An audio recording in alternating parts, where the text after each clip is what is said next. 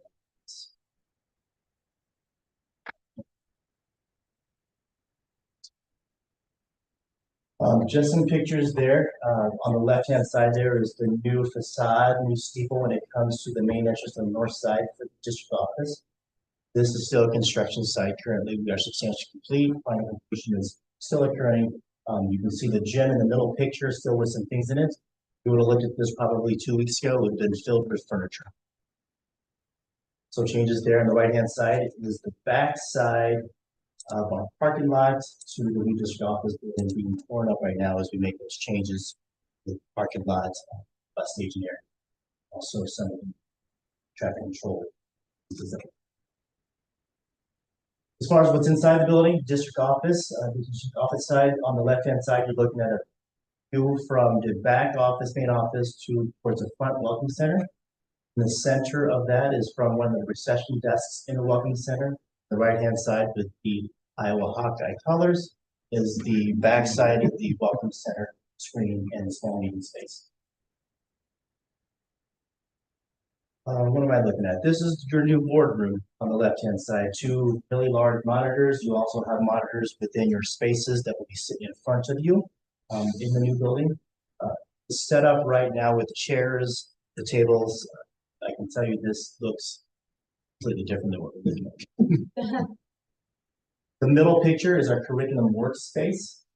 Excuse me, I'm sorry, those are conference rooms. So the lack of conference room spaces that we have in this particular building and across the district is just greater, much greater than what we have now and better fits our needs. This happens to be a large conference space. Also between the 2 different sets of tables there is a partition that can happen and cut those spaces off. On the right-hand side, something we don't have now, which is going to be great for our community. This is in the back of the main office space, is a family center where if they don't have access to a computer or a unit, they can come in here and do those registration items, and we can assist them at the same time. That's a great upgrade for us as far as our. As we continue to look at kind of the operations of support services, on the left-hand side is one of the wings. This happens to be the business services wing. So you can see there's office spaces on the right-hand side, which are interior. On the exterior, we have additional workspaces for staff. So no, not everybody wants an office, but not everybody gets an office as staff we have. The middle picture there is a curriculum workspace. So this is a dedicated space for a curriculum team. Not only are those work tables there, they'll be able to do their curriculum meetings in that space. And the backside of this, which is a room full of cabinets in which we can sort of materials. No, that's not enough room. It never is enough for everybody. So we would be looking at other space within the building that we have now for storage. And on the far right, this is one of the biggest pieces that staff love. It's a larger break room. So this is a break room for the entire building. And so we'll have that dedicated space there. and the administrative side.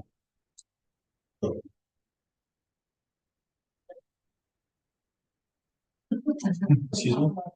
Oh, yeah, true. I'm just saying. Or like, Again, it looks like a break room on the left-hand side. Within the wings, there's the business services and also the HR wing, one wing office space. The other side would be curriculum and special education side. Each one of those two separate wings have a micro break area. So we couldn't build a big enough break room for the entire building and all spaces for everybody that's in the building. So these kind of partition out those spaces for the. As I mentioned, that picture on the right is actually the cabinetry and storage areas. As we look into the harbor side, the alternative programs side, the left-hand side there is a picture of the sitting within the front of the harbor main office, looking into the administration side. Right now, it's wide open. Those doors will be locked, latched, badge access only for those folks. The middle picture is a classroom picture. This happens to be the science room. Sorry about the lighting. The science room of the harbor. And the picture on the right happens to be, I believe, is the renew side of the alternative. There's new furniture there. We'll also have a mix of some other repurposed furniture that's still sitting in the gym space as we see it. As we go further, yep, this is the transportation facilities. Obviously, that's changed a little bit. The next update will be the baseball facilities. As you passed today, it would be the agreement with the architect to upgrade facilities for the baseball complex. It would include a new backstop, a new netting, as far as protecting netting to spectators, similar to that what's on the softball field. Turf will be replaced. Plan on putting additional safety in front of the dugouts for teams. And also, as Mr. Powell mentioned before, I can't say that real clearly, but that is both the baseball and the softball batting cages. Two scoreboards. Both of these. So that's a quick overview of what's happening from the project standpoint. I'll tell you, Mr. Berger can I get here quick enough, as everybody's pleased. just a couple. There are. We'll still have building grounds. Like. How would that? Check out. Yes. City Hall.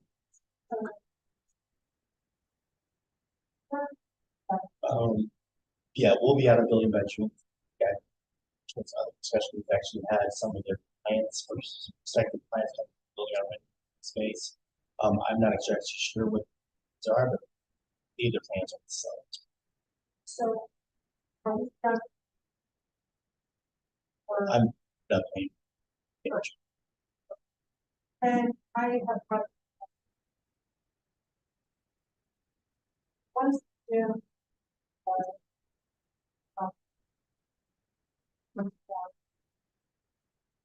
I have asked.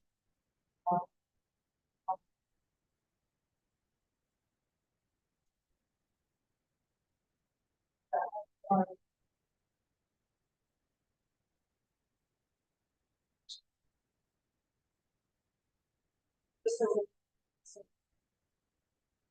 So.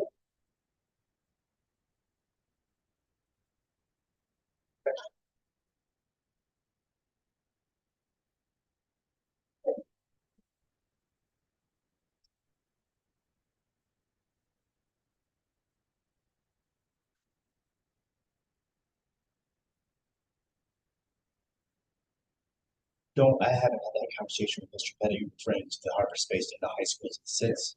I haven't had a conversation with Mr. Petty. I don't know if that could be. It's not a conversation with Mr. Petty. So that's it. So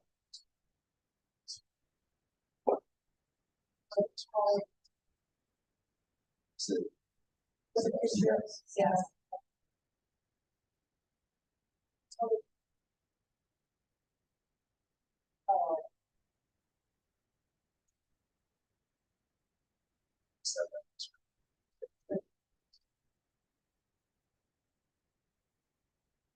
One whole grade moved out this past school year. Space. Okay.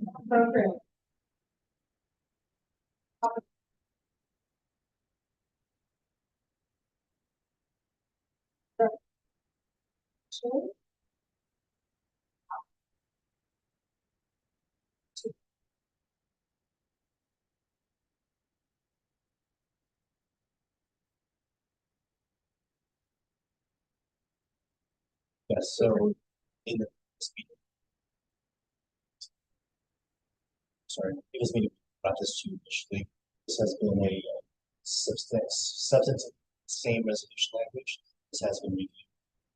Turning to it. So based on our discussion tonight, and the changes, we're looking to start our petition sign.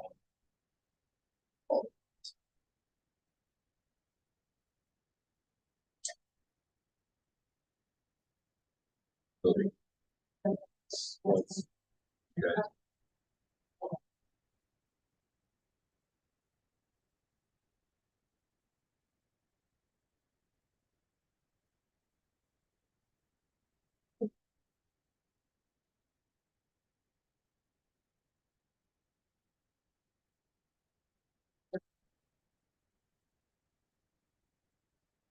Awesome. So, Okay, now we are ready for invitation. Back.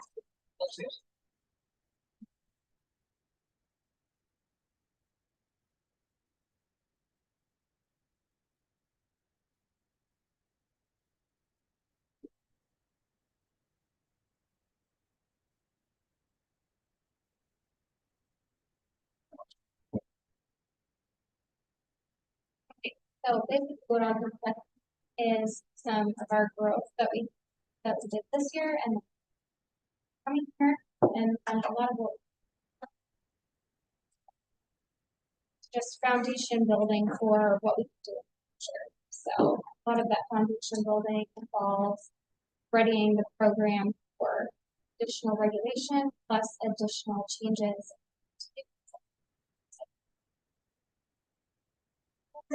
Growth this year. Double our sections. Schools and civil school. So 8 weeks for so that was a lot of additional recipes and cycles. Also a child, a lot of our recipes, summer service programs, that was a great resource for us. So we added to school engineering. Most of our growth happened at middle school, where our options that were available and for choices. And then senior high, we started in what I would like to be our process as we forward, which are food bars where the choices build entrees together. So it's a lot of trial and error of where we think of what's this look like, speed look like. So for our elementary, these were all child then school year. To really ask back. So if there are things that aren't going well with different recipes, we'll update them, make changes, adjustments.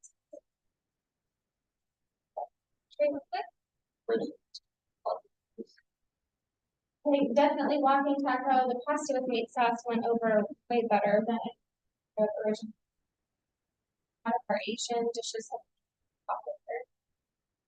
As far as the parfait, I would say mix in terms of done different parfaits, and I think having that variety and that maybe different options with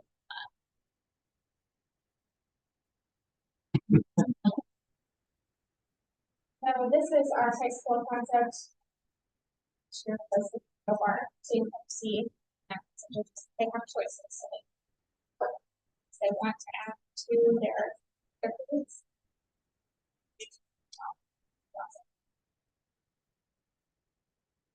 When we did this one, we launched a school year. This was a direct request from students over and over and over again. Surveys was tacos. So we cover bar and beautiful patients. So this is a graphic of our breakfast meal. Or the server policy of taking breakfast for average.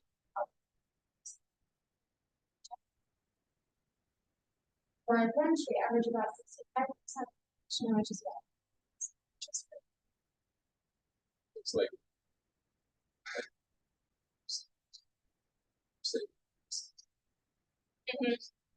Yes.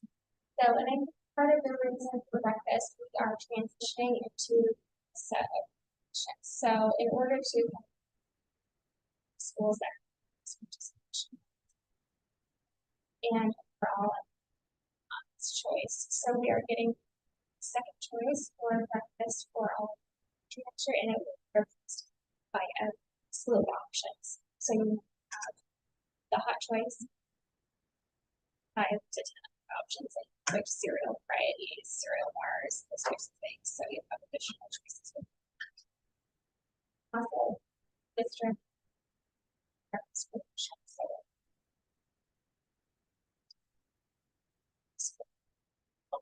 draw out that interest from the start.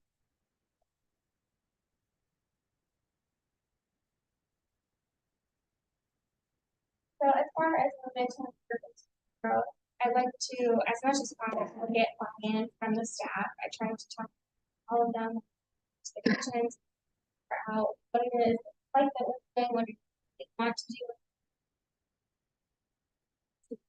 especially in the way of just for staff. So, this is possible. Target to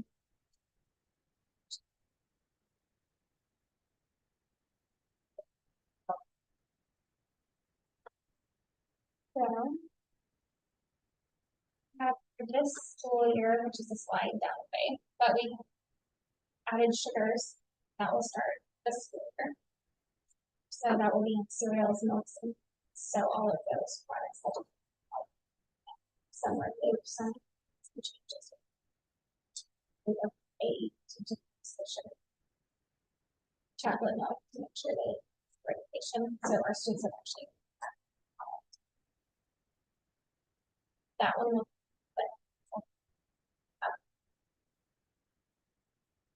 West-based products. So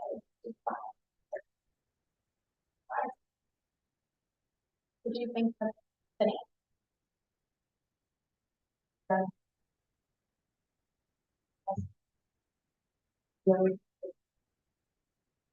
Yeah. So looking for some for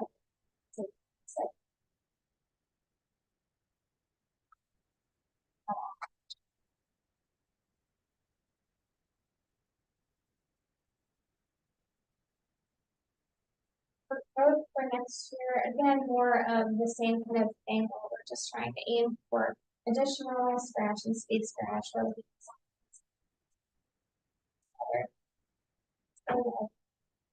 we currently talked about next year to repurpose.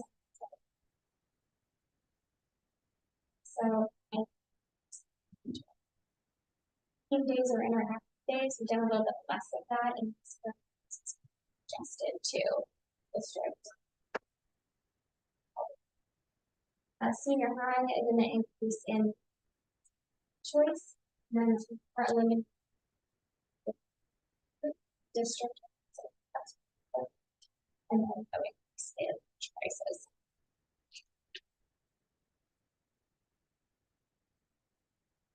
Thinking brief, we also have a big for the staff get dressed up, and I think one day that we have on there, which is kindness day, so I'm sure that's in some time. So just perhaps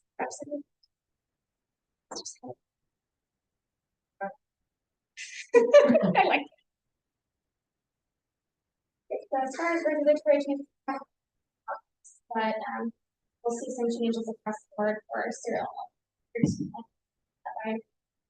Sodium, we're remaining in target 1 for breakfast. So we're comfortable within those segments. We're moving downwards towards next segment,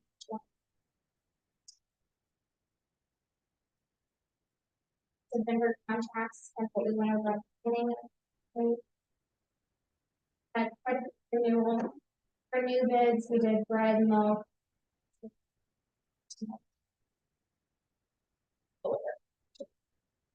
Changes within our bids was buying groups. So we noticed as directors were starting to, there was rotation in those, it creates a weak spot for procurement for us.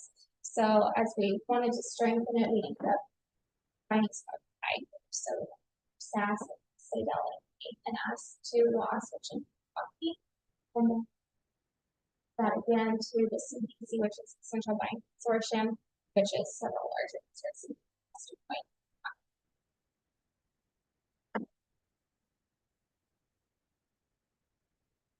Overall, for the next school year, we tried to kind of look at all of Southeast Polk's materials as a whole and see how we our look. So we want to see the district. That's separate. All that. So that will be for school to current the same documents have been updated to be a little more positive. Those. This will be for how expensive for this, but overall.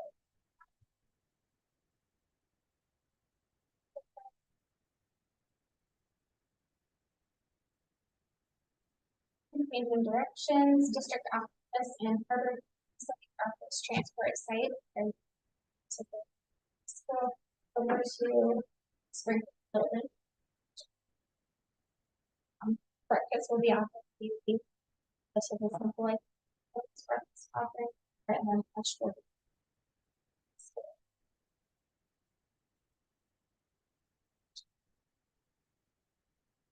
Summer meals have been very successful. Starting out, actually ended up using an additional person to assist.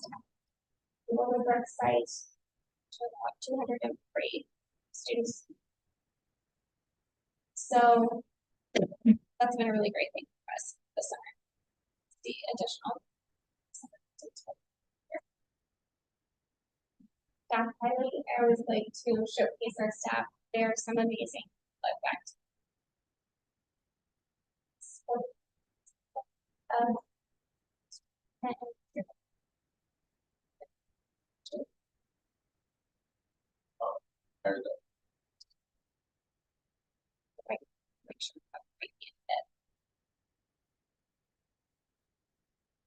Overall, I just wanted to say we loved having you walk through the kitchen with us.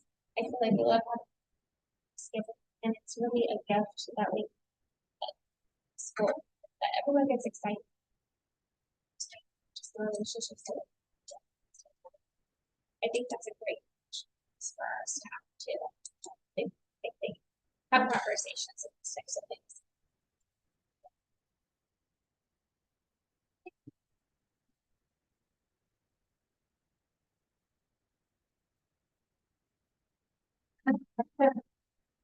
Hearing it.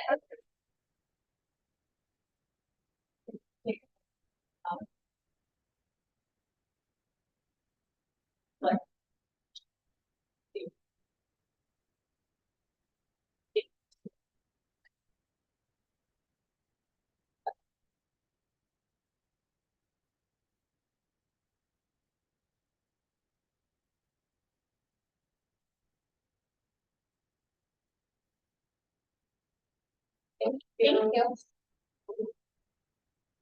Next item is the third project update. Yeah.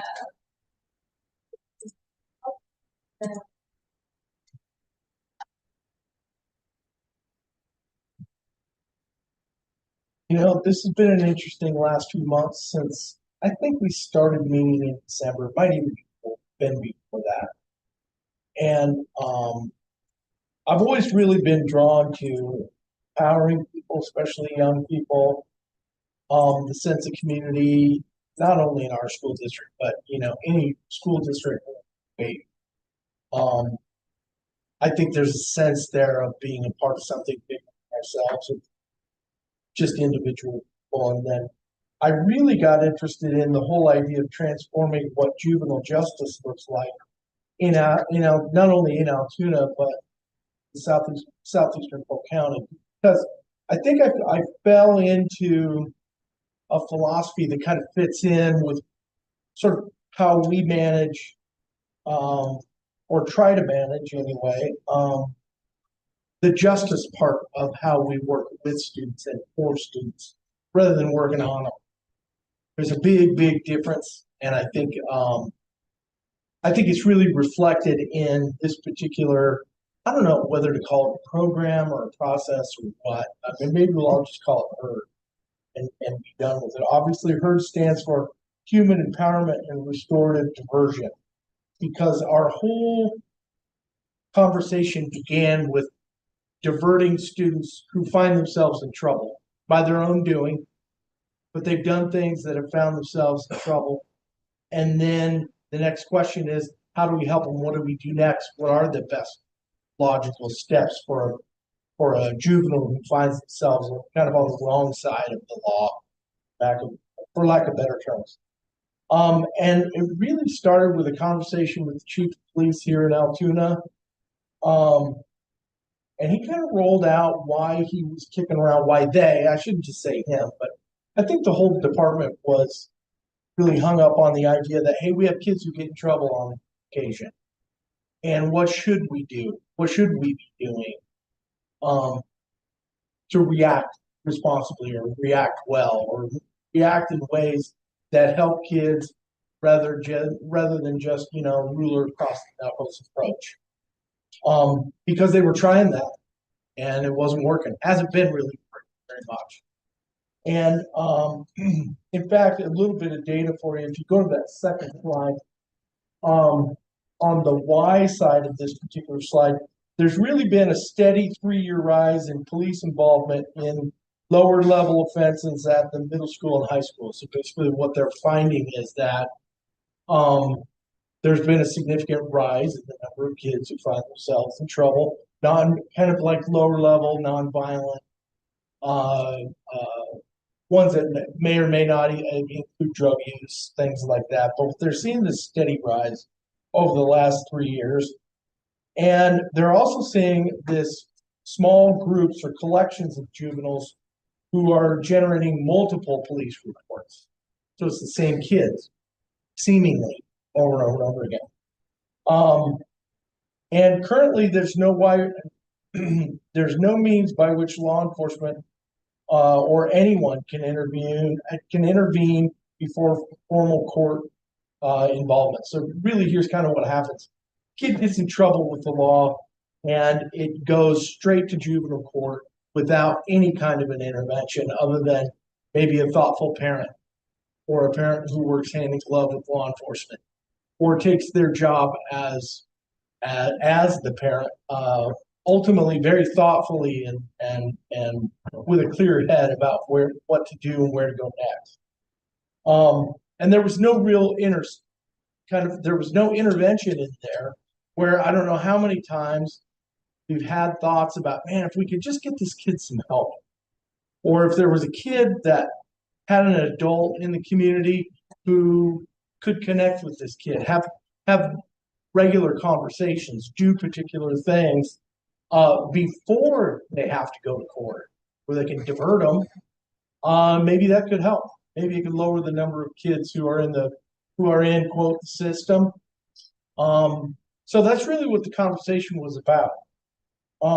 That there is no middle path between, like an officer will work with a juvenile and kind of have that initial, hey, you need to knock this off. We'll talk to your parents real quick. All the way to full blast, you're going to court, and you may end up, at Meyer Hall for an extended period of time. At the same time, the Altoona PD, anyway, was getting consistent feedback from juvenile court and the Polk County Attorney's Office about what kinds of things do you all do that's kind of community-based and it's restorative in nature, how to improve the lives of young people, things like that. They got they asked the question of the police department. The police department said, currently nothing. which was, it was a little, it was tough for them, only because this may be a new way of thinking in our current state of being in southeastern Polk County. Then the chief talked a lot about wanting to provide a system that works for kids, where they can track systems of diversions, like what kinds of things have been successful, what kinds of things have not been so successful, and have real live data right there they can share and act on to create kind of what's our best practice in working with, juveniles who are kind of suffering from, recidivism, where it's seemingly the same kids over and over and over again. And then what ways could they track referrals and a mentor system? How could they conceivably roll this out? Tag volunteers and mentors to kids who are struggling. And then for there to be adequate collaboration among the police, the school, and families. And of course, like any good program or any good idea, there's a data set that's going to get built about the referral types that are coming, through the PD, where the sources of assistance can come from, who's completing the program, who's not, who's repeating, what kinds of mentor engagement hours are kids getting? Are we doing enough? Do we have enough people interacting with kids who find themselves in trouble? And then case resolution timelines, like when they start, when they finished. And just general information like that, which currently that data set, I think it exists in some ways, but in some ways it does not at all. Like there's a lot of times where there might be an informal intervention done by a thoughtful police officer working with a kid or whatever, but then it never really goes to a formal report until they start having conversations about going to juvenile court. But let me give you a little bit of a backstory. The PD, and in particular the chief,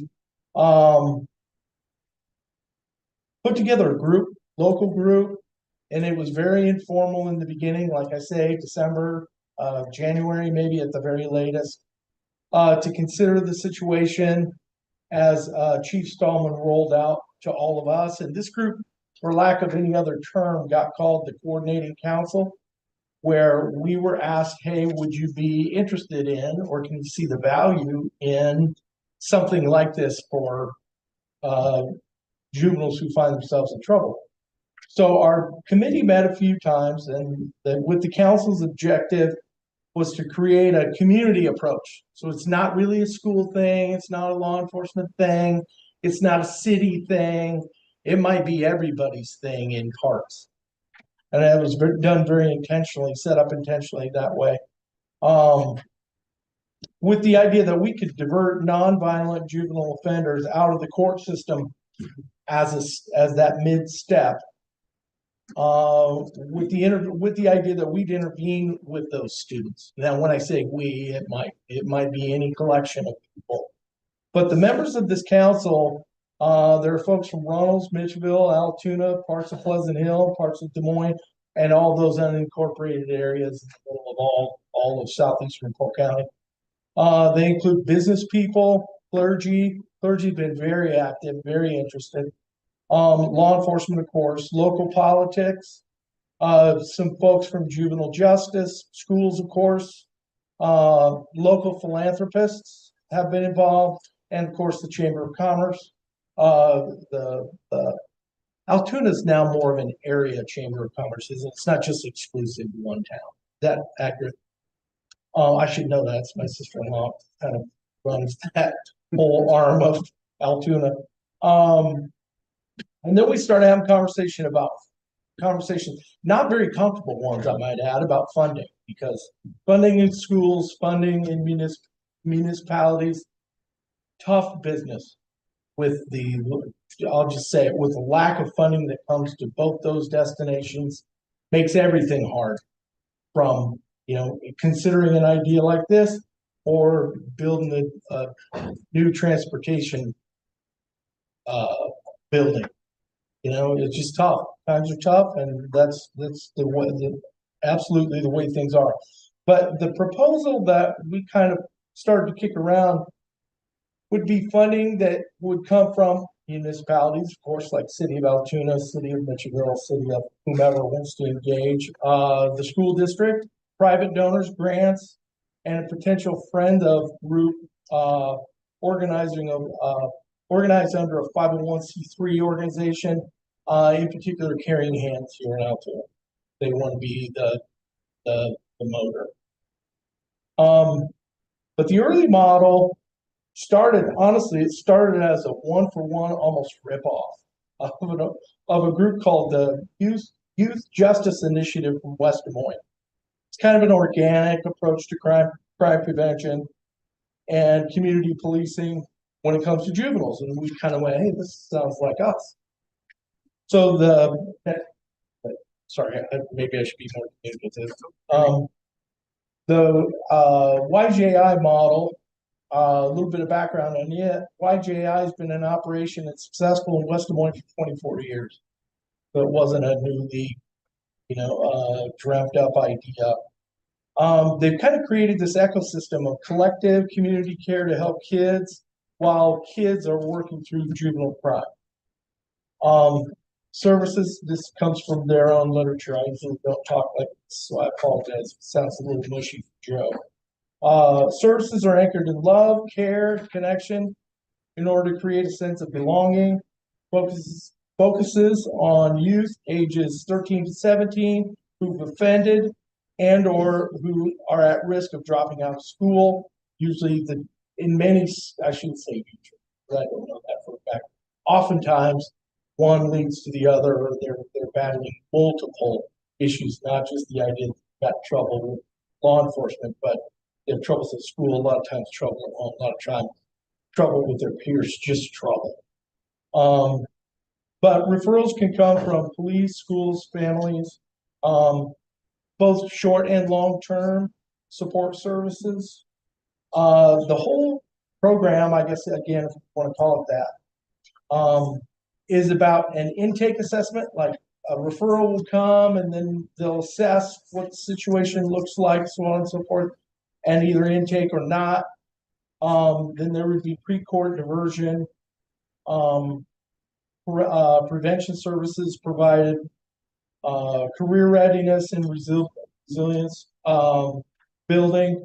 For more, if you want all the information humanly possible on YJI, there's the web address there for you. But so the real question in my mind is, what's all this have to do with us? Does it all have to do with Southeast Polk? Does it all have to do with Ford? Because it's really not taking on this really heavy educational approach. It's really more about encouragements and relationships and services and pieces like that. But HERD, again, human empowerment and restorative diversion here in the Southeast Polk community,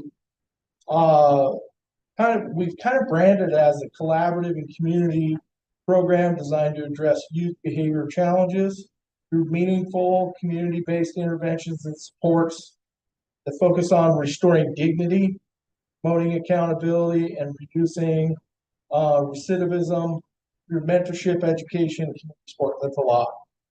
There's a whole lot there. It tries to, fundamentally speaking, I think the best way I can describe it is that it tries to avoid, when it's possible, relying only on punitive measures when kids find themselves in trouble. Because that works seemingly for a while and in some cases, but what do we do when it doesn't work? And currently, the answer is nothing.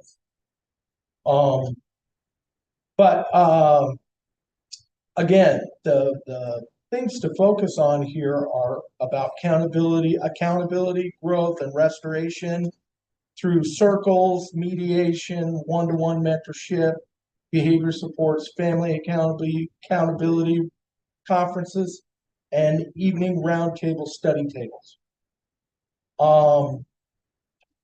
Our actions as a school district,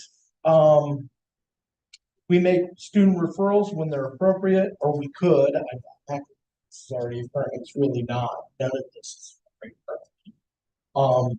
Just kind of rolling it out to what the vision of this community is all about.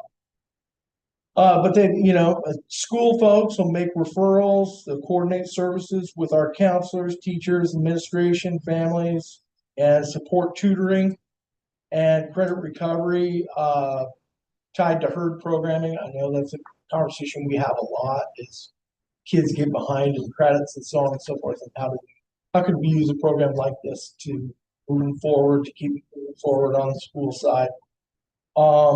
There is a financial commitment, and currently West Des Moines pays just over $100,000 a year to West Des Moines schools. So they pay 100, and the city pays like 130, something like that, and then they have benefactors and so on and so forth. So when you're thinking about if we move in this kind of a direction, I think 100 is honestly, for the size of what we're talking about, I think 100 is probably too much. That sounds sacrilegious or whatever.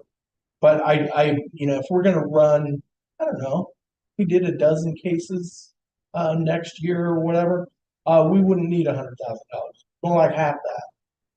Because right now the data coming out of YJI is 4 or 5 times the amount that we would run initially, with the idea, hey, let's start this thing as very fundamental. Let's move forward, see if we can build something that works or assist young people and sort of getting their lives together, and with the idea that, okay, if it grows, and we'll figure out where additional funding will come from. Last slide. Next steps for us. I'm going to stay moving forward with the planning team as kind of the school mouthpiece in the room, for lack of a better term.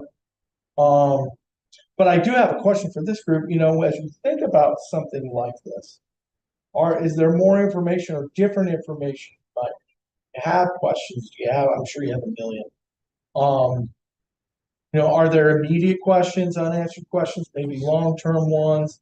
Feel free to email me at any time with anything. And that's the best part of this group, is it's so diverse that everyone gets very interested in the questions they're getting from their perspectives, and I always can piece it together. Okay, yeah, this sounds like a question that very much could come from our board. Yeah. To clarify, I 100% know that approach looking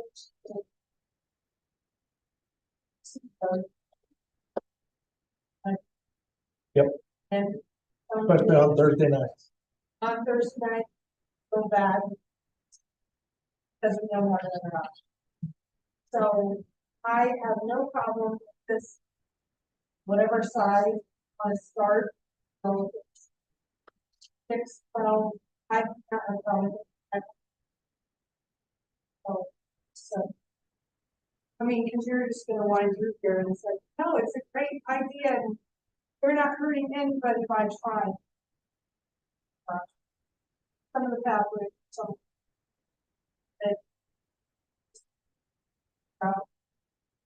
It's kind of interesting. I put together a version of a 2080 agreement with us at the city and so on and so forth. And so much of the agreement was about, I act like I invented it. I did not. I took one that was existing, I revamped it, sent it to our school attorney, and said, just blast this apart. Tell me how bad it is. And then she did. I kind of, man, be careful what you ask for. But we put one together, but it was amazing to me how many places of the agreement talk about how you can end the agreement. If all of a sudden this collective group says, man, I'm not so sure this whole herd thing's working, or the state government cuts funding and we're in budget cut time. There are lots. I mean, it's pretty extensive, but there's always a time and a place to go, okay, I think that now. So I guess, as we get down the road, if we do commit to something, it wouldn't be forever unless we liked it. 24 years ago, West Des Moines invented so much of this. And they like it. Or at least that's what they tell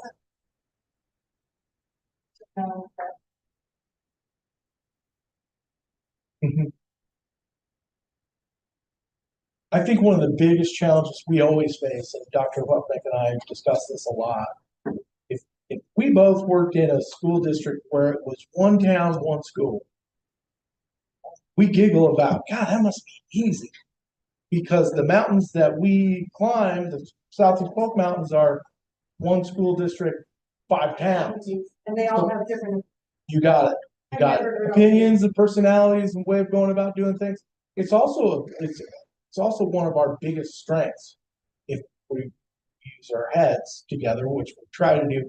Although he's kind of had a handicap dragging me around, but as a group, it's hard to do. But when you do it, it can be really, really powerful, really good.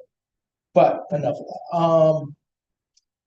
Yeah, and that MOU or 2080 agreement, when and if we get to that point, we'll drag that back out. You all can talk about the specifics of it, sign it, whatever, if that's the direction that you all want to go.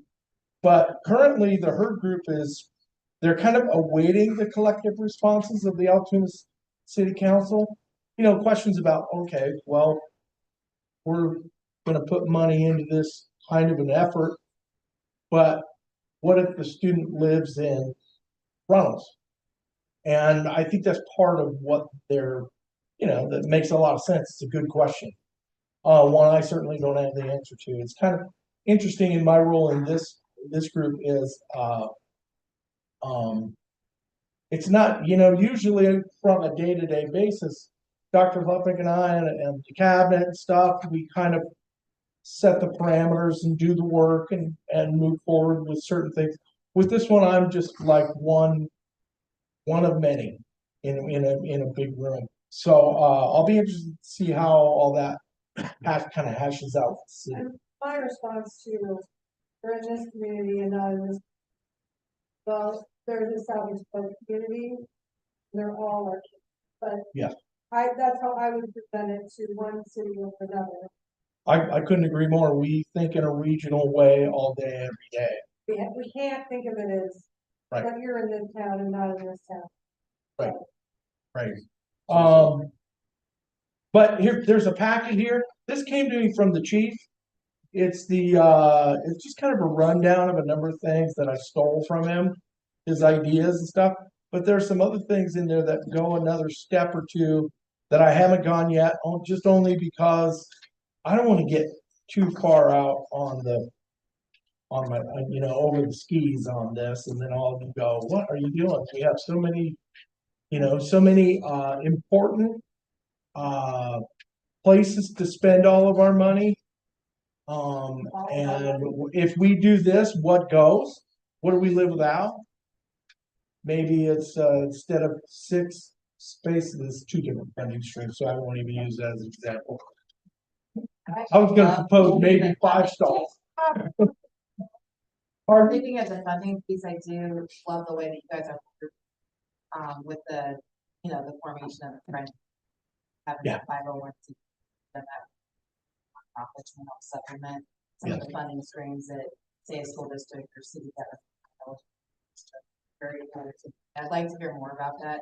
And when it gets more formed and organized. And I know we're currently working. I say we. I haven't done anything. We as a group. But there's getting to be a stronger and stronger connection between our group and St. Vincent de Paul, which could be really, really helpful in terms of how we go about the business of doing this and not breaking only one bank. And we did that with St. Vincent de Paul.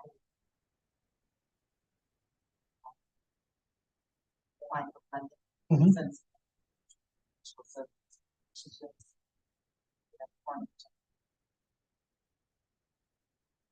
Again, wish it was my idea. It was Caring Hands. They're awesome.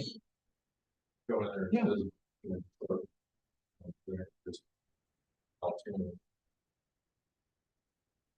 process. Part of the conversation doesn't probably, again, an assumption, probably don't have a lot of, so, well, high school, see more out of the high school, middle school, so talking about funding, what's their timelines, doesn't want to work. You know, honestly, I've been honest. How about this? How about candidly, I would say that conversation with Pleasant Hill, Runnels, Mitchellville, none of those conversations have even begun that I know of, not even at this level where, hey, thinking about this as a maybe a possibility of what we could do. So, you know, in defense of kind of both sides of that conversation, you know, I'm not sure anybody's spoken yet. No, and they kind of, Mm-hmm. obviously they're gonna start school, branch it out. Mm-hmm.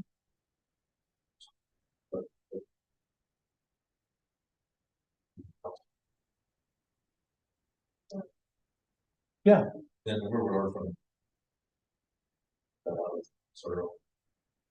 It would likely be an at-risk fund, and that was the one thing I was gonna say, I'd like, I guess I call it something. But while we're really lucky as a district that we're only maximum state of Iowa allows for at-risk funding, not all districts are, we also expend every dollar of that with our stuff, so we would have to make some tough decisions as to what we're not.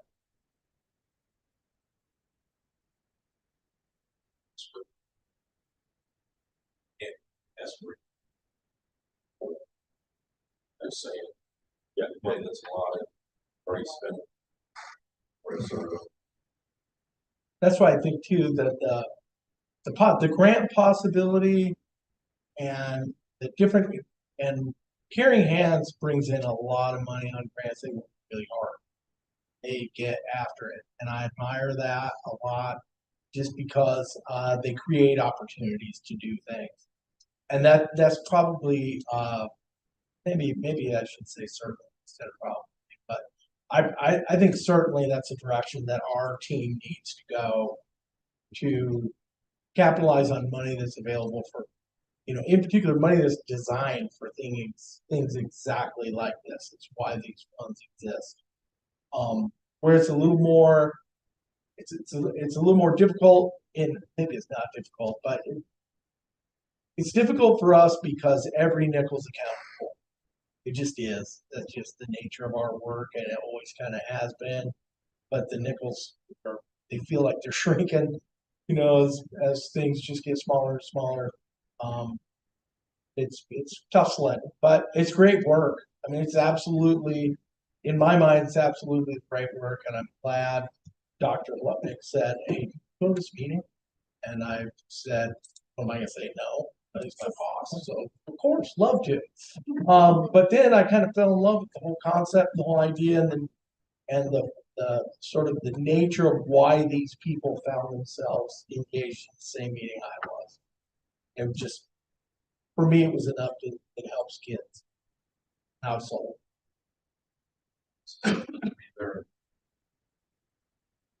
I think that's where we're kind of building the plane as we're flying it a little bit here. But part of that is the St. Vincent de Paul conversation that we're having, that maybe we could split a person with them or in conjunction with what they're doing, or maybe they have somebody in mind who does this kind of work just sort of naturally. That's kind of how YJI functioned. They found two people who kind of did this sort of work, and one was like a part-time employee but who volunteered all the time, and then the person they hired to do it did it all for free, like for about 5 years. It was like a calling or a passion of this lady. Now there's, again, 24 years later, they're both still there and they're full-time and paid, I might add. The really the leader of the group finally agreed to take the salary. It was kind of a fun story to listen to. I was going, man, I wish I had that.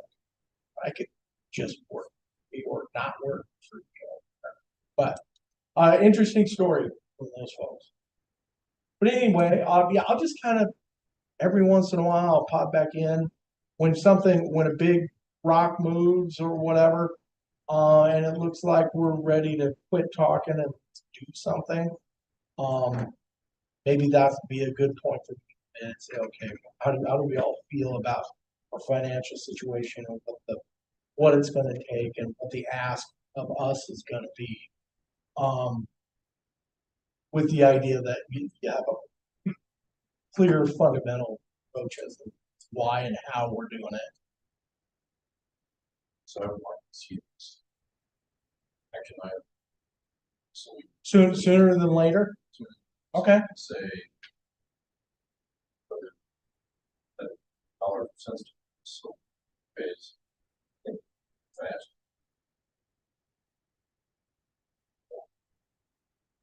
Pay them. Obviously, What do you say? financial. If I were just throwing a dart at a board, I would say somewhere in the neighborhood of $1,000 would be our financial, and at least to start with. Because, like I said, West Des Moines was about, and they started small, and now all of a sudden it's up to 1,000. But they're sleep large. Or it's just our half.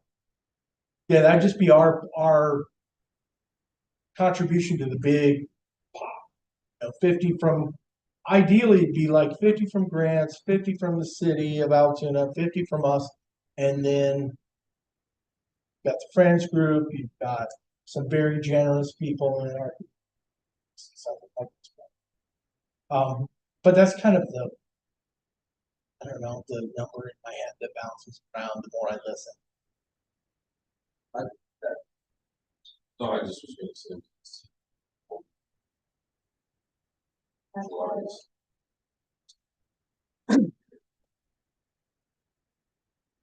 well, it's like, Sure. I would echo.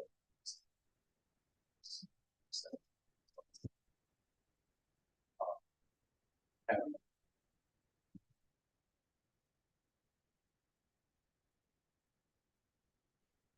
their, To answer give you the short answer, no. We haven't had that conversation with anybody who's an employee, and I'm not sure that would necessarily be the expectation. I think a lot of like the mentor group would just be who wants to become engaged, involved in something like this with other kids. I mean, it could be I don't know, the butcher at Fairway. It could be the at-risk counselor in one of our schools. It could be somebody who does that kind of work professionally for a living, but wants to contribute back into the community or whatever. So again, it's kind of interesting because I think in some ways communities get used to the school sort of taking over stuff and sort of fixing the problems from time to time. And we do, and we don't question, we don't cry about it, just do, because that's what you do in a community. But I think that the idea with this particular group is we have so many people out there who have skill sets that really align, maybe even in many parts better than ours do when it comes to maybe there are people that work in mental health therapy, juvenile justice, pieces like that, where we're not therapists and we're not juvenile justice folks, and that's good because it's going to require all of us to do whatever it is that we do well and what we want to do. The kids.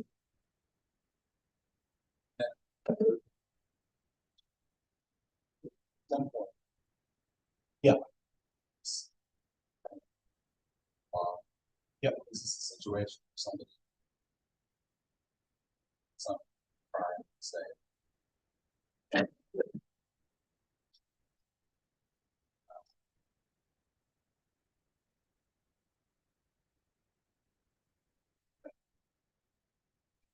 Mhm.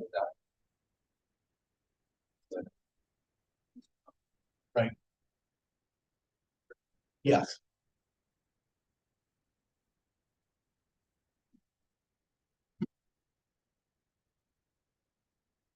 Yes, yes. In fact, there are a lot of contingencies in there, like, and requirements as well, like families would be required for the parents to engage and be involved and be part of the process, um, as much as anybody else is involved in the process. So now I forgot what your question was. Sorry, I got on a tangent. Well, I'm just trying to find how this. And like you said, maybe we're not.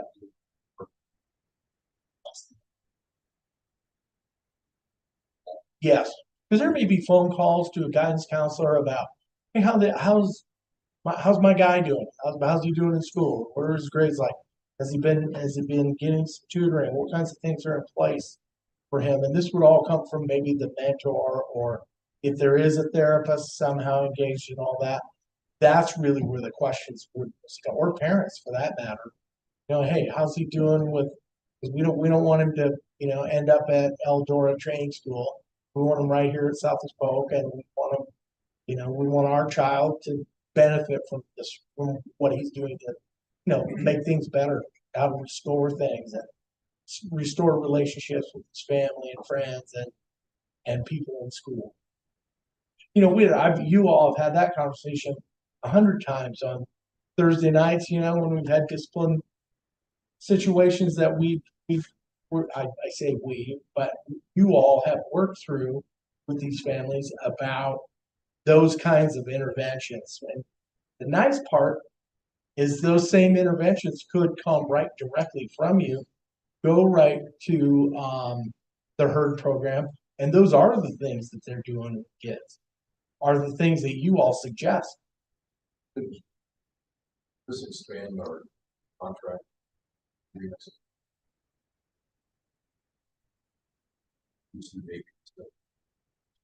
Sure. They may not even come to us. This is kind of cool. That's right. As long as the suspension out of school is not beyond 10 days. He said 9 days and then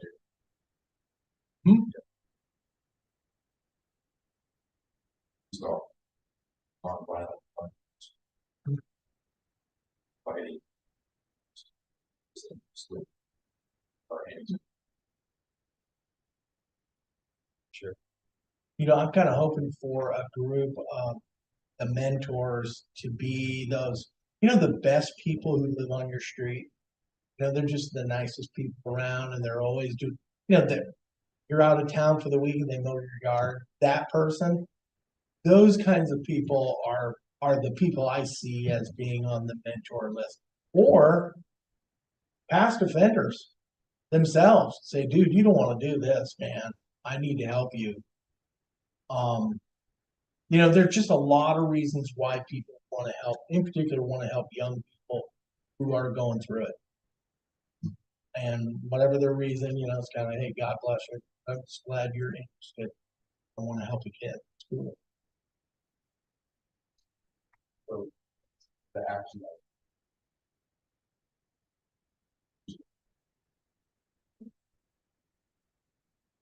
Just like person. Higher. Would have $1. Unless they want $1,000 on there. May not happen tomorrow. They don't let it come back. Usually when I hit a situation like this where I really have no idea what to do, I always call Christy Latta, because whatever we do, I always want to go. So I always call Christy and say, okay, here's the situation. Here's where we are. Here's what's going on. The plane's being built as we're flying it. What kind of a proposal could I bring to the board that they could vote on that commits us at least in all big ways to what this program's wanting to do? And she can give me the language. And that's probably what I would do. And then I'd go to Dr. Lubnick on my role. No, I'm just kidding. I guess it'd be like sort of Mhm. Wouldn't this be good enough for? Hmm. Just a few weeks? Would it be practical? It's not built. It sounds like it's still in the conceptual stages. Yeah, And so obviously, you have all of our support to continue conceptualizing, and even adding some of the, things we talked about. But it seems like that's putting kind of the curtain as far as giving a dollar. Because right now, I don't think that really you have fully conceptualized what services would be offered, besides mentorship Right. or helping families of obstacles or, whatever the case may be as to why that, but I'm positive when you have that back and it won't, of course, as far as, I guess, nothing we can say as far as, or giving you, since it's not conceptualized, to me, it's kind of just to, Mhm. go on something. The other piece is we've talked about, okay, what would our caseload look like? Because how many people you have and how many services you want to provide and which your ones do we need, partners, which ones do we not. The partner groups are, that hasn't. So, Right. That stuff that comes Mhm. back, that's still, in other words, it's still. Yeah, we don't even know who all of our friends So when you come are. back, Yeah, nice if you guys conceptualize a dollar figure or what they would need from us for support from. I think a lot of it too is going to depend on, okay, well, how much is the city committing to? How much are all cities committing? And then what's the pot of grant money look like and how does that function? Because people aren't cheap, to get people. Put all this together and run it and then find some specialists to work in there. It's going to cost, the cost will just keep going up like everything. But I think the board is saying. Sorry, I just want to Supports you keep going. developing, continue Cool. developing. Yeah, I'm fine with that. Support the concept, but I Right. want to be able to tell the council or the police, school district supports this like. Yeah. They don't need us to vote on it to know that we support it, or can they listen to our youth station and But I'm saying it's also socialized out.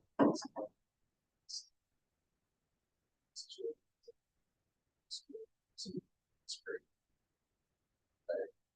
At high school, sorry. It's not, I don't know. Yeah, sure.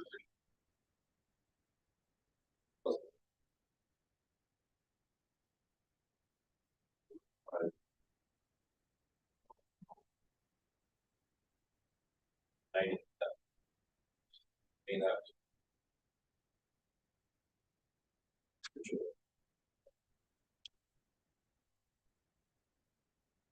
Much.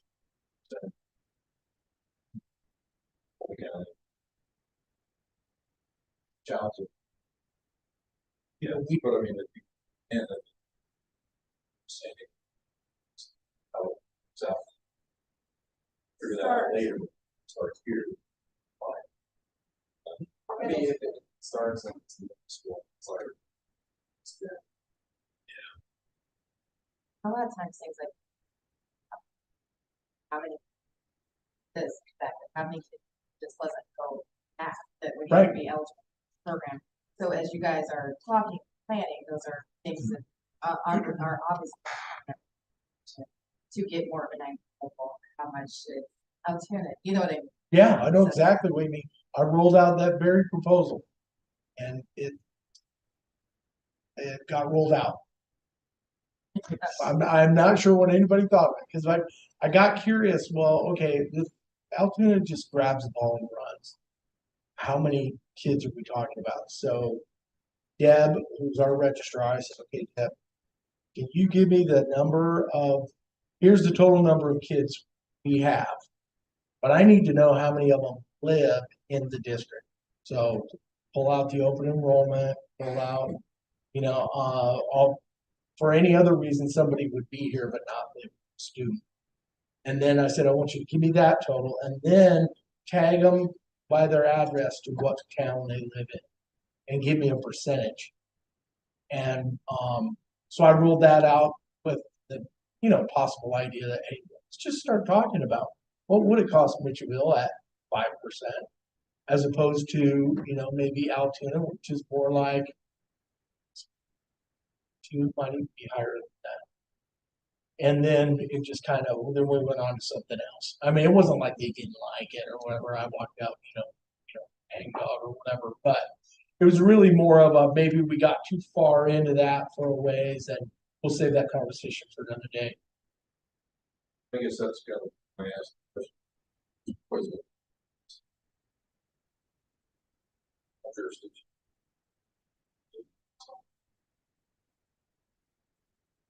So, boy, wasn't no other officer.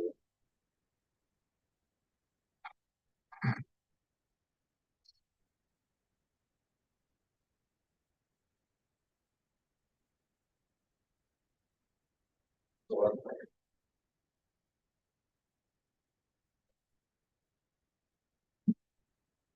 I guess that's what I asked. I'm good.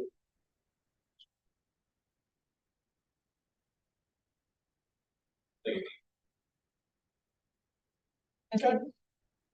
It really has been kind of an interesting from our increased, maybe deeper relationship with the Altoona Police Department, because it really kind of started as SROs and so on and so on. Well, it started with, I'm like, well, you were officer friendly for a while. And right, former officer, not so friendly, that kind of thing. Anyway, it kind of started there, but it's been fun to watch it grow. In particular, Dr. Lepnick's connection to the chief has been, multiple SROs and different kinds of approaches, and then they opened the doors to us with community policing and video and camera work and so on and so forth. The truly sky's the limit with us and them. And this is like another piece of that. So we can help them on the juvenile court end. They can help us on the, just raising kids right. It's like, yeah, certainly does, doesn't it? Talk to state. Our Okay. everything, a resolution or anything like that, but I appreciate that. Yeah. I do. It's been fun. I talk like Dirk and I hang out all day, every day, but I bug him all day. I know that much, but we don't hang out that much. But that's been our conversation now since December is, hey, idea. This could really, make a difference. And then start talking about the financial part. You get back with the legislature so that you get money. Not a lot of it, but do what we do. But I appreciate the support for sure. And I'll just kind of keep it posted list. Sorry, I went on and on. It was going to be fast. Anything else before I go sit down, behave myself? All right. Thank you.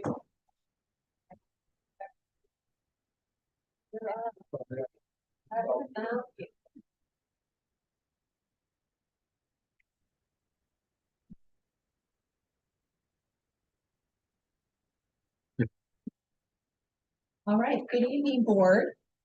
Here this evening to share our summative data report for this past 24-25 school year.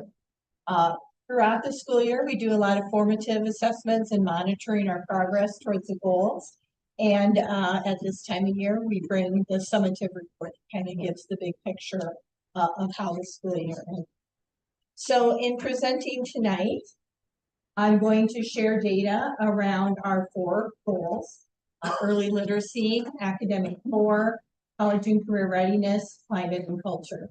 And one thing I do want to share with you is that the results have not yet been certified by the state. We don't anticipate that for the month to 6 weeks, but I would say it's probably 98% accurate. So there may be some tenths of percents that change, but just want to let you know that the final report may be just a little bit different after the state survey. So let's start with goal area 1, early literacy. And again, to frame the entire report, I'm going to be sharing 2 types of data. Trend data really reflects on the instructional practices each year. So that's looking at second grade year after year after year after year. Cohort data looks at the student. So trend data looks at instructional practices, cohort data looks at the students, and we'll look through both of those lenses tonight. So this is our FAST literacy assessment, which is what we report to the state. All of these data points are the ones that we report to the state as part of our self-assessment. And you can see what that looks like. This is our comparison data from fall to spring. And you can see that for kindergarten, had a really nice growth there. First grade also had some growth, second grade. So we had growth at all grade levels except third, went down just a percentage. And as we've talked before, the bar raises. So their score is expected to be higher in the spring than it is in the fall. It's not just a raw score comparison. So here's our trend data. Again, that lets us examine instructional practices at each grade level. So you can see what that looks like again. Kindergarten, first grade had a 10% increase. And I know a lot of first grade teams really examined their instructional practices. So we saw some nice gains there. Next level we'll be looking at is second grade. And I'll talk about that with our actions. So you can see that for second. And this is our cohort data, and these are students. So the ones from first grade, how they started in kindergarten, what it looks like in first, and then first to second, and second to third. And this is Southeast Polk compared to the state. So the yellow bar is Southeast Polk's achievement, and the gray bar is the state of Iowa. So we've been meeting and on the 29th of May when we had our Teacher Professional Development Day. All the school teams looked at their data and put their celebrations and opportunities for growth. We also met with building principals last week in a retreat, shared the same data. So some of these celebrations, potential actions, these are things that have come from the school teams and the building leaders as we take a look. So celebrations, kindergarten and grade 1 continue to exceed the state average. Grade 1 made the largest trend gain, as we shared earlier. Grade 3 maintained a steady gain. And celebrating that as we continue to implement UFly and get those structures into place, we are seeing some early gains as a result of that. So that was a celebration. Opportunities for growth, we will be reviewing the scope and sequence for grade 2 to ensure we're providing adequate time to make growth at that grade level. And now that UFly is fully implemented, we also want to look at our balance between skill building and application of those skills to reading and writing connected text. So we want to look at that balance and see if we have the right balance in place. Say still. Mm-hmm. Does that mean that maybe going far into one topic? Yeah. Another, Yeah. so we something. Right. And what we found out at first grade is that kids were coming in more advanced than they had in the past. And we were spending a lot of time reviewing things they already knew. So we could adjust that scope and sequence at the beginning of the year, condense that a little bit, and get into the new content quicker. So we'll see what happens when we take a look at second grade. But yes, that is what it refers to. And then, so our goals that we have back here, and we always put priorities underneath each of these goals. So we are just collecting action step possibilities from the different teams. We haven't compiled all of that yet, but we're starting to pull that together and getting feedback. So one of the things that was suggested is to have a literacy audit to see how much time are we spending on phonics, skill development, and time in text. And it's not ever where it's supposed to be 50-50, but where is it and where do we think it needs to be? And how can we collect data to help support that? This year we added read alouds and writing in science and social studies, and we want to continue to build and expand that. And the nice thing about Panorama and the FAST data is that when we come in, we already know the kids who are on grade level, we know the kids who are beyond, and we know the kids who are at risk. And so we want to start right away in building our group. So that transition data will go a little bit more quickly. And then we also want to continue to engage with families to practice beyond the school day.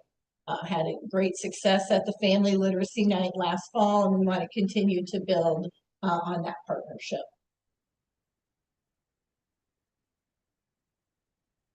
We can talk at the end, or if you want to talk after each goal area, but I'll just keep going, and when you have questions, pop in.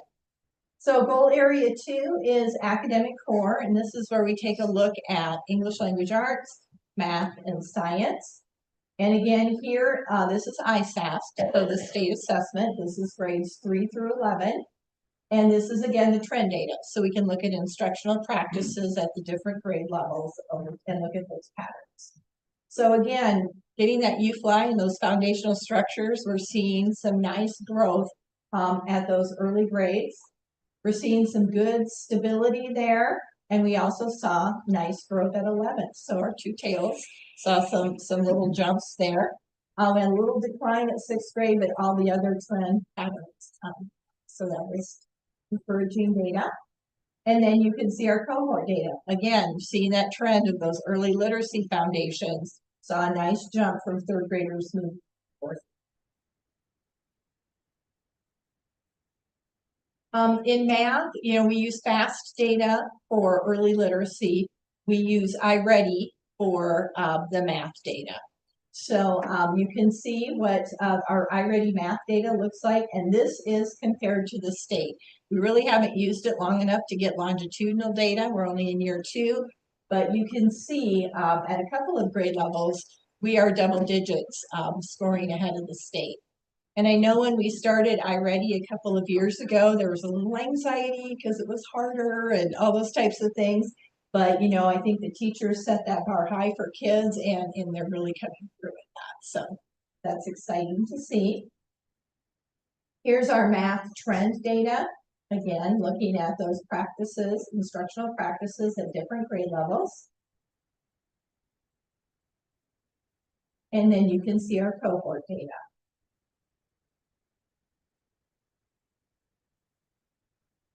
Still we're hovering around that 80% mark in the elementary, and we saw some growth at the high school level and still trying to working on keeping that bar. And science, I'm just going to show you trend data. It's a little hard to share cohort data because we give it at 5, 8, and 10, and so we don't give it at every grade level. But 8th and 10th grade really focused. This year we did Boy, Moy, and EOI. Beginning of year, we did those 3 benchmark assessments in science. And we just did that at the secondary level. So we'll add that to elementary. But you can see the nice gains that we saw in science achieved. So. For celebrations, I do have some things to share. I think Dr. Lepnick shared this with you as well. But we were notified by the Department of Education a couple of years ago, or couple of weeks ago, a long night, that they have partnered with the National Math Stars, and to be eligible to apply, if you are accepted, then they work with 3rd graders, and they will work with those students who are accepted until they graduate with summer camps, STEM opportunities, tutoring, practice tests, all those kinds of things. So it's a really great opportunity. And to be eligible to apply, you had to score in the top 2% of all 3rd graders in the state. And Southeast Polk had 15 3rd grade students who scored in the top 2% of the state. That's really impressive. One thing I want to share about that of those 15, 6 of them are in advanced pathway, 9 of them are not. 4 of them had perfect tests. 1 of them is in an advanced pathway, and 3 of them are not. So we will continue with advanced pathways. Those are important for kids. But I want to give a shout out to teachers who are meeting the needs, whether the kids are in their classroom or they go to another classroom down the hall. Teachers are doing a great job of providing those level 4 opportunities for all kids, whether they're in an advanced pathway. So big shout out to them. Bring those. Well, they're gonna send us medals, so as soon as they do, we got a plan, yes, so we are going to. So many other things. I We- feel like this. Yeah, it's a celebration, most definitely. Also, we increased the number of perfect ISASS tests that we had this year. So you can see by each grade level and where, how many perfect tests that we had. I'll look at the total, I can't, but I know it's more than it was last year. It jumps every year, we keep track of this. And if you look at 7th and 8th grade, they've historically had a lot of perfect writing tests. And I have gone in and visited with them, and they do tons and tons of writing in science and social studies. So they really make sure kids are writing all the way across the day. 11th grade had a really nice jump this year. I haven't interviewed them yet, but I will, to see what they are doing to get that. We had 1 lone science perfect test at 10th grade. That's 1 more than we had last year. So we just continue to raise that bar. That's kind of our theme. Our theme for next year is keep calm and aim high. We raise that bar and people rise up to it, and that's really impressive. So our celebrations, we have strong and consistent foundational math data. The transition grades, as we reconfigured into new buildings, and those transition grades, 6th, 9th, and 10th, showed nice strong growth in math. So that was a very positive sign. ELA, grade 4, had a significant increase in ELA, demonstrating that building off of a strong foundation, and growth at every grade level from 7th grade through high school with a nice gain at grade 11. And again, as I mentioned earlier, grades 8 and 10 had tremendous growth in science. Again, we've had strong foundational skills in math and literacy, and we're really excited to move beyond that to more critical thinking, more application, more problem solving, and type tasks. You all approved the adoption of CKLA for our 3rd through 5th literacy adoption, and it is very focused on building knowledge in social studies and science. And so that's going to give us an opportunity to strengthen that alike. I had social studies teachers in here this week at elementary. We looked at the scope and sequence and saw opportunities where we could.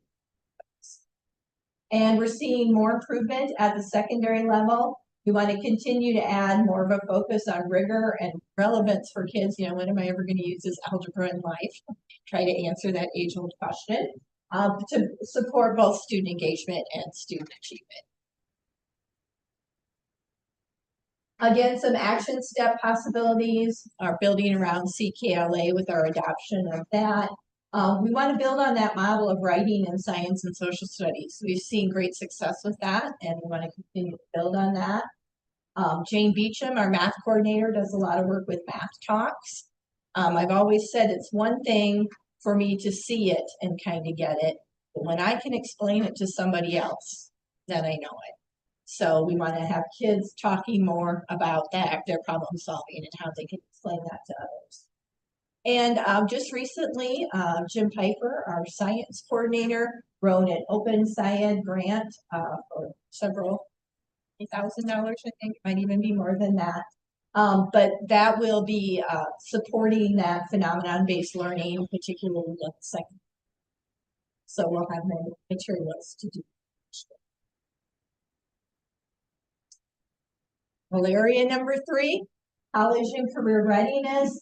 These are some current data that's not finalized, and it's also some data from last year. These data typically are not finalized until around August, so we'll do the best that we can here. This is our Iowa Career Academic Plan data, the old I Have a Plan data, and you can see the percentage who completed all lessons at each grade level. And I'll talk about the differences there in our action steps. I know you cannot read that. It's very difficult to read. It's the only chart that I had. But this is our FAFSA data and our ACT data.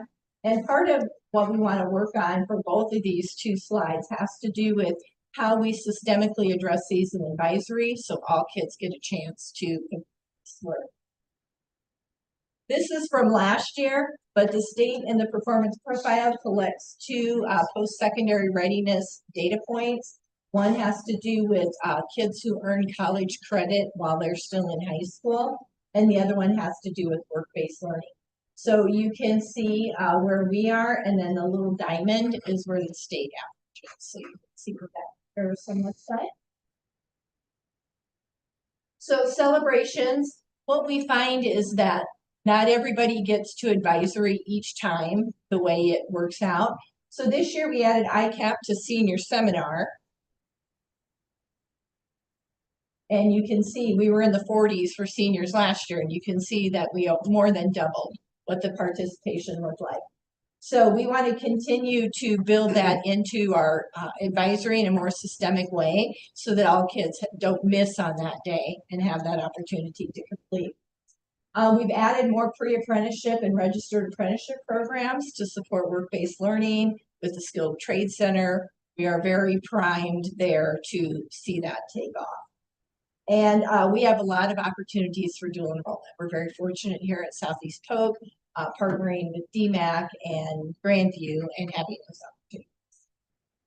Opportunities for growth, we'll host ACT testing. We're going to continue to do that and continue to provide support for students to complete FAFSA. In all reality, anyone who wants a post-secondary option should be completing the FAFSA. And so we'd like to see that number. So you can see the action steps. I've talked about that. Daryl Butcher had mentioned an idea where having student-led conferences in the spring at the secondary level. We know conferences get, secondary. I was very diligent about attending as a parent till they got in secondary school. It's like, oh, they'll call me if they need me. But having student-led conferences and students share their ICAP plans with their parents. And so that might be a way to get parents in on that and reset a little bit. We want to continue to promote success stories from past college graduates here at Southeast Polk. And after COVID, a lot of colleges, most colleges dropped the requirement for ACT. And so it's hard for teenagers to see the value of giving up a Saturday to take the ACT. But in working with our state universities, there's still opportunities for scholarships and all types of things. So we want to highlight, even though it's not required, there's a lot of value in students taking ACT. We want to continue to send that message. Last but not least, our goal area, climate and culture, and I've shared a lot of data on this year, but it's still exciting. So I'm going to keep going. This is the one where we want to see the bars go down, and I've shared this with you, but this is our chronic absenteeism, kids who miss 10% or more of the school year. We want that number to be lower. It was at 13% heading into COVID. That first COVID year, as I said, when we counted anything as present, and where it really spiked up and doubled was the year after that. And again, that was nationwide, wasn't exclusive to Southeast Polk. And we've been slowly chipping away at that. Our goal this year was to get below 20%, came in at 15%. So very exciting data. Every single grade level. So from pre-K through 12th grade, every single one had less kids who were chronically absent this year than they did last year. Celebration. That's phenomenal. I know it's amazing. Yeah, but you can't see the 12th grade. That's at 11%. But yeah. So, but yeah, we still need to work on that. Wire their cars so they can't start it during. Yeah. 11% for senior year is pretty impressive. Yeah, it is. I commended them for being good leaders for the 11th and 10th graders. So, but look at all those single digits at the elementary level. So, and even in preschool, just sending the message that even though preschool is voluntary. Sign up, you need to attend. Just sending that message made a huge difference. So celebrations, chronic absenteeism decreased at every grade level. And that growth in attendance is a result by you, by the teachers, by the parents, by the community. It was, if I've ever seen an effort that was everybody had a part in it, this was it. So, got a message from Sarah's, like, did some free breakfast during September to highlight and showcase attendance. Can we do that again next year? Yes, let's do it. So it really involves everybody and those efforts pay off. This is probably the bullet that it needs to get better, but it was encouraging because we have not seen this in the past couple of years. But we saw double-digit improvement for our Hispanic English learners, students with free and reduced lunch, students who are homeless, and students with IEPs. Double-digit improvement. That might be one of my favorite data points. So that was very exciting. And as I shared with you last time, there's a tremendously strong correlation between improved attendance and improved achievement. School, you learn. So opportunities for growth. Now that we've got it under 20%, we can get more specific with tier 2 and 3. So, get those kids who are missing a lot and missing early, we can intervene and really get some good tier 2 and tier 3 structures in place.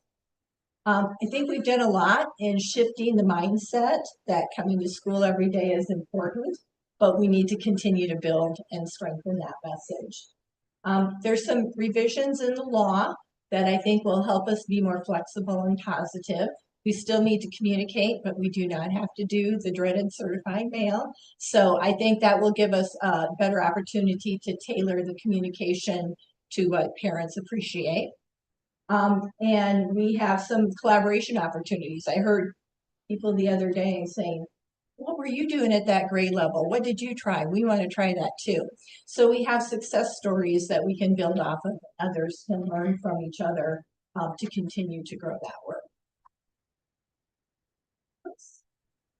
So we want to continue to learn about specific barriers. What's keeping kids from coming to school? Is it a motivation issue? Is it a transportation issue? What are those barriers and how can we get creative in solving that? We want to continue to foster partnerships with our parents and the communities to strengthen attendance. We know positive works over punitive, and we want to keep that going. But here's another thing that I'm excited about. Now that it's more manageable, we're not there, and we're going to have to keep attention to it, but we can shift our focus just a little bit to, okay, now we've got them to school. What are we going to do once they get here to make sure that they're engaged and actively present and they're contributing as a student? So we're going to be able to make that shift. We can't let go of it yet, but we can make a little bit of a shift. So that is the data presentation. What questions or comments do you have for me?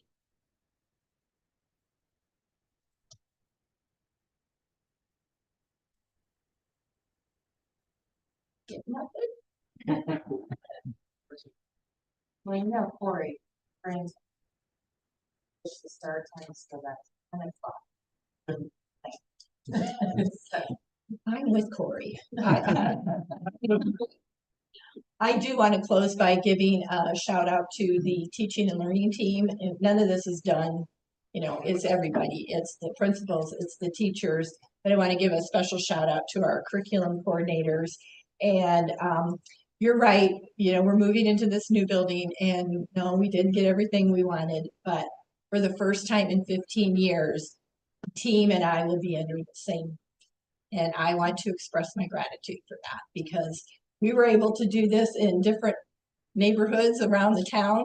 Just think what we're going to do when we're all together. So I want to express my gratitude for that and look to it. We're going to be what you all will do. Can't wait. All right. Thank you.